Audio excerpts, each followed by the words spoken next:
Hello friends and welcome to Share Them Smiles. I'm Alyssa and today I'm going to be doing an Upon First Listen album review of an album that I've been really excited to listen to ever since I found out it was going to be a thing. And today's album is Hopeless Romantic by Michelle Branch. I was first introduced to Michelle Branch when I was 11 years old and The Spirit Room came out, and I just remember being in love with it, and I loved her style, the music that she did, and I just remember thinking that the album was perfect. And ever since then I've been a huge fan, and I have followed her career, and so when I found out that this was going to be a thing, I was super excited, and I expected it to be different. I expected it to mature because she's definitely evolved as an artist. I also know that the style of music that she was doing back then is not exactly the same thing that a lot of people are really doing right now. So I expected it to be different, but I didn't know exactly what the difference was going to be, which was kind of exciting in and of itself because I knew that it was going to be an artist that I love and respect and was putting out new music, but I also didn't know exactly what kind of music to expect. And so without further ado, let's just jump right into it. Upon First Listen album review of Hopeless Romantic by Michelle Branch.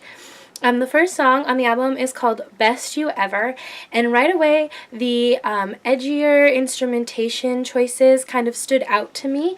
It definitely has more of like an electric feel than her more acoustic sound in the past, and some of her vocal effects on this song kind of reminded me of Gwen Stefani a little bit, just in how she was singing different phrases and whatnot.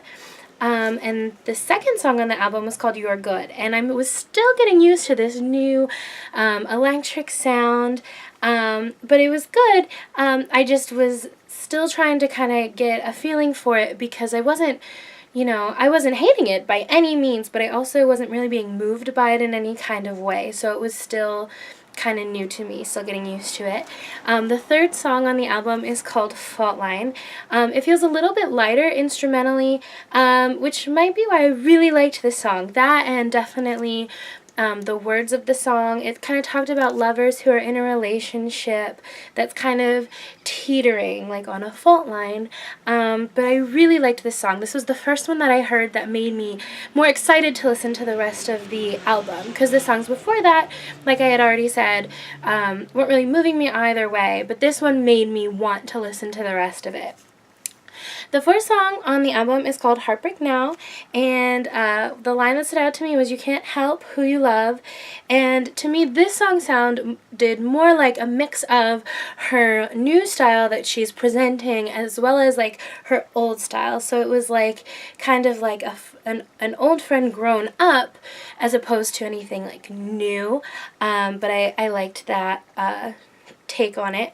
The fifth song on the album is called Hopeless Romantic. It's the one that she named her album after, which means that the message of it is probably something that she wants to kind of portray throughout. And also it has more of an electronic feel, and it has more of a haunting feel, and by electronic I mean electric feel, and I think that by her naming the album after this, she picked a good song to do that, because I think this song represents the new direction and sound that she is taking with this album. The sixth song on the album is called Living a Lie, and it starts out with, "People tell you what you want, they tell you what you want to hear." And the thing that stood out to me about this song is that it's kind of oddly playful sounding for a song that's about living a lie, which was a kind of an interesting juxtaposition. Song number 7 is called Knock Yourself Out, and it was my favorite song so far on the album, and it's a song about kind of self-journey, and it's got the new sound, but it has the elements that feel familiar for fans that have been following her, and kind of harkens back to the older sound as well. The 8th song on the album is called Temporary Feeling. And by this point, the sound that she's going for overall is definitely growing on me. I'm finally kind of understanding where she's going with it. The meaning of the song a little bit was kind of, it seems kind of confusing in and of itself. Like it's trying to, in the words of it, almost trying to keep things physical but not knowing how she'll struggle with that. But yeah, so that's that song, and this was when I was finally really, delving into the album. The next song on the album is called Carry Me Home, and it's kind of a song about drinking or love, and, talks about wanting this person to carry her home should she need it at the end of the night. The 10th song is called Not a Love Song, and it's one of those songs that's like, I'm so over you, I so don't care, but kind of, spoiler alert, she clearly does. I mean, at least enough to write a song about it, and she even kind of mentions that within the song. The 11th song on the album is called Last Night, and it's about living and loving like it's the last night. The 12th song on the album is called Bad Side, which for me is another take it or leave it song. It's good, just doesn't move me either way. The 13th song is called Shadow, and it's definitely an interesting song.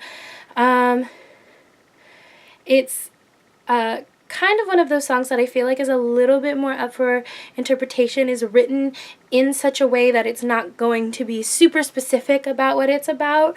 I really liked it. And the 14th and final song on the album is called City, and it's definitely more of a self-reflective song, and it talks about how something about the city just brings certain things out.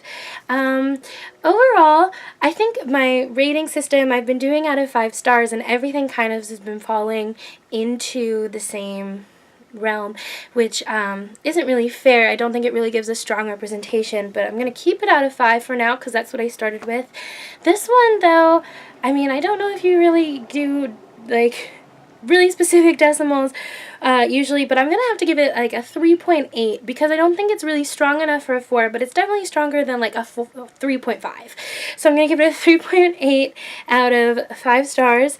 I expected her sound to mature and change, like I said, and I just wasn't sure exactly how, but I think she did just that on this album, and the sound definitely grew on me. She does it well, and there's definitely standout songs and moments throughout the album, but overall, it was good, but never really reached that, like, great expectation that I had for her, which may just have been, my own fault going into it with such high expectations, but it was definitely a good album. 3.8. I will definitely be listening to it again, and I definitely suggest that if you are interested, you take a listen as well. Have you heard this album yet, and what do you think? Let me know down in the comments below. If you liked this video, please feel free to give it a thumbs up, and if you're interested to see future videos by me, feel free to subscribe.